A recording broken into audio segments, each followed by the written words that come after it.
Well, thank you very much for letting us share the work that we do at the Waterloo Wellington Children's Groundwater Festival. And I want to thank my co-authors, Peter Gray, which is our honorary chair, and he was the mastermind behind the festivals coming to Ontario.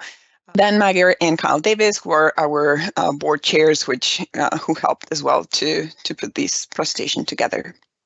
So first, I want, for people that are not familiar with the Children's Water Festival and what we do, this is a festival that happens in the Waterloo Wellington Guelph region, and we offer water education since 1994. And the idea for the festival is to bring together the expertise of educators, groundwater specialists, members of the industry and government to provide an interactive and fun activity for kids that come to the event during 1 week. And these kids are engaged in a meaningful and impactful way. And our aim is to be the bridge between the science and the community and these young people that are visiting us every year. So right now, there are over 27 communities in Ontario that have water festivals after the first one that started, as I said, in 1994. And since 1994, we have reached about 1 million kids throughout all those festivals. So this is a huge program. Oh, thank you. Sorry. Can I get the next one, please? Next slide. There. Thank you. So this is a picture of our first, that's Peter Gray during the first water festival that happened in 1994 in Milton. We had between 30 and 40 hands-on activities back then for kids from grade 2 to 6. And we had high school students that were the volunteers and other adult volunteers that were the ones that helped us deliver that programming. It was over 5 days, and we had about 1,000 kids per day. So it was a great success, and it has a very similar model that what we have today. Next slide, please. So why is it important? Why do we need to get involved in education? And why do we need to be educating these kids? And first I want us to understand what's the challenge that we are facing in Ontario. So can I get the next slide, please? So as we all know, most of the negative impacts that we see on groundwater and water resources, either quality or quantity, they are actually the result of human activity. So since Tuesday, we have seen really great examples on Tuesday and today of collaboration in order to get a lot of scientific data and information and graphs and all that stuff. But the important part is that we are generating all that, but we need to incorporate it into our community and their daily lives to make those connections, to make sure that people understand how their actions can actually impact what's happening. Now, our geographic and hydrologic situation deepens the challenge because water education in this country is a little bit more challenging because it seems like water is plentiful. So it's harder for people to actually make the connection between them, like the water crisis and their own lives. Right? To give you a background and understanding where I'm coming from, I was actually born and raised in Mexico, and I lived in Aguascalientes, which is a very arid region in the center of Mexico. So water conservation and water efficiency were not optional for us. It was actually embedded in our culture, right? Because there was no other way to do it. Now, I have 2 videos. Can we get the next slide, please? I have 2 videos where we asked the same questions to children in Ontario and in Aguascalientes, and I want you to listen to their responses. So this first one is children from Ontario. Go ahead, please.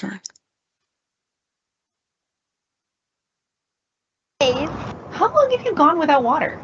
I've probably gone 3 or 4 hours without water while I've been away. 2 hours. How much water do you think you use every day? 1 liter. 6, but if I have a shower, 8.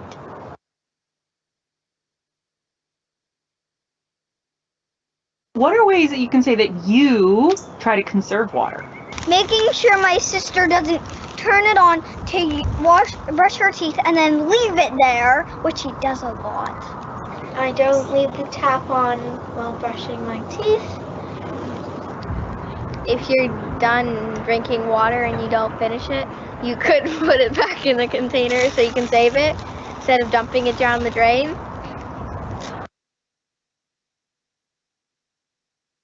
Perfect. So as you see that those are the answers from Ontario Kids. Can we get to the next slide, please, and play the video to listen to kids from Aguascalientes? No, thank you. Una semana. Queda hasta una semana, señora. La aprovechamos para lavar los trajes a veces y con eso lo usamos para el baño. Tengo que ir a llenar botes para tener agua. ¿Y cómo usan esos botes de agua? Lavando trastes, trapeando y muchas cosas más. Thank you. So I'm not expecting all of you to speak Spanish, but I'm not good with technology. I was not able to put my voice on top of the video, so that's why I put the like a little bit of the description of what kids were answering. So for me, one of the shocking parts was when we asked the kids, how long have you been without water? Ontario kids thought, how long have they been without drinking water? While kids in Aguascalientes have been without water in their homes for more than a week, right? So they were aware of water scarcity, while kids in Ontario just expect water to flow from their taps. The other one was when it comes to water conservation and what they do in order to conserve water. All kids in Ontario responded that they close the tap water while they're brushing their teeth. Well, if you listen to the answers that Mexican kids gave, it was using the water from doing the dishes to then clean the house or flush the toilets. The last kid that was responding, he said that he actually doesn't have enough water in his home, so he has to fill buckets, and they use that same bucket of water to do all the cleaning, to like flush the toilets as well, and then at the end they use it to clean the floors. So those responses are, again, very different, and I think we need to make sure that the community moves past the idea that just closing the tap while they're brushing their teeth is doing enough to conserve water. There are amazing conservation and water efficiency source protection programs in the province, and we need to communicate them to the community. So how do we make them aware of those programs and make sure that they are active participants? And I think that is one of the roles that the festival has in our community. Can I get the next slide, please? So these are all just like facts that we know of, like the water situation, the water crisis, what's going on around the world. And we know that Canadians are identified as one of the highest water users in the world. So again, I think education is key in order to make sure that we are working towards a more water efficient society. The next one, please. So here's how I want to explain what exactly is what we do at the festival and how are we trying to tackle these challenges. So next slide, please. As we know, we definitely see water and groundwater education as an effective tool to face the water crisis. So we know that there's not one simple solution to the crisis, but I think education can actually help to vinculate the reality with their everyday life of individuals and the impact that their collective actions could have, either negatively or positively. Right? So the public and private sectors can only do so much without community involvement. So the message should contribute to questions about their personal and collective responsibility and offer actions that they can do to reduce the impact that we have as a society, but favor in development. Sorry, next slide, please. So one of our goals is to go beyond the classroom, right? So what we are trying to do is to complement the Ontario curriculum, educate our community, and inspire them to take action. And it's better to start since a younger age. So the goal here is to educate citizens that will become adults eventually, and they understand the impacts that their actions are having on our water and groundwater resources, and that understand that not everybody is as lucky as they are. Next slide, please. Now we faced some challenges, as you know, through the pandemic. So we had to change our approach. So we knew what was our goal, but we knew that we had to change it. So during 2020, the festival was canceled. During 2021 and 2022, we moved to virtual options of the festival. Next slide, please. So these online festivals were extremely successful, and what we did was a YouTube premiere. So we had videos that were done that had presentations, demonstrations, games, music. We tried to make them as interactive as possible, and we had a lot of collaborations and partners that helped us to build these videos and provide these materials for teachers. Next slide, please. So we had, as I said, like a surprising turnout. We had a lot of schools and a lot of interest from like homeschool children, a lot of places where we usually are not able to reach or bring them to the festival, which was a huge advantage.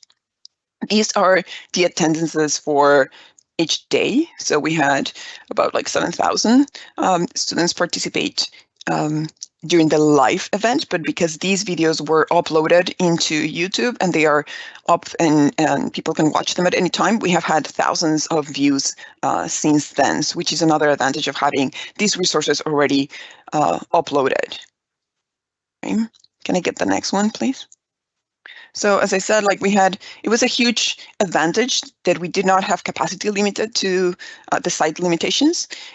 We didn't have the geographic barriers, so they can actually come or watch the festival from wherever they were, and they can be accessed anytime, right? So we took advantage of existing materials. We did not reinvent the wheel, so we actually used a lot of materials that were already out there, and we just compiled them into something really exciting with help with a lot of our partners.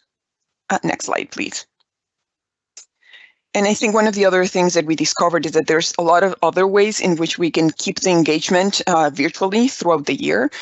We have tried things like being more active in social media. Our YouTube channel has been, as I said, a huge success. And then incorporating things like Kahoot or Slido or puzzle.org, which is like a scavenger hunt that kids can do at school in order to either prepare for the festival or to follow up after, or just to keep that conversation going throughout the year. So these opened a lot of possibilities that we were not looking at before as much, and the pandemic forced us to look at other ways in which we could engage the community, which I think was an advantage. Next slide, please. For 2023, we decided to go into a hybrid model because of all the advantages that I mentioned for the online, and because we are able to do it back in person.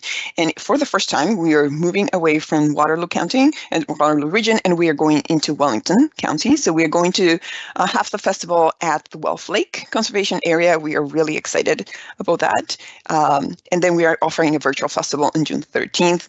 Our registrations are already full, so we already have a waiting list. And we are hoping that whoever is not able to attend the festival in person will join us on the virtual festival as well. Okay, so how can you get involved? So I think education is everybody's responsibility. So there are many ways in which you can get involved in our festival or other festivals in the province. So you can volunteer and share your expertise. You can become a partner. You can become a sponsor. You can sponsor a class. We started a program this year that is called Water Angels, trying to incorporate classes or bring classes that financially cannot actually bring to the festival.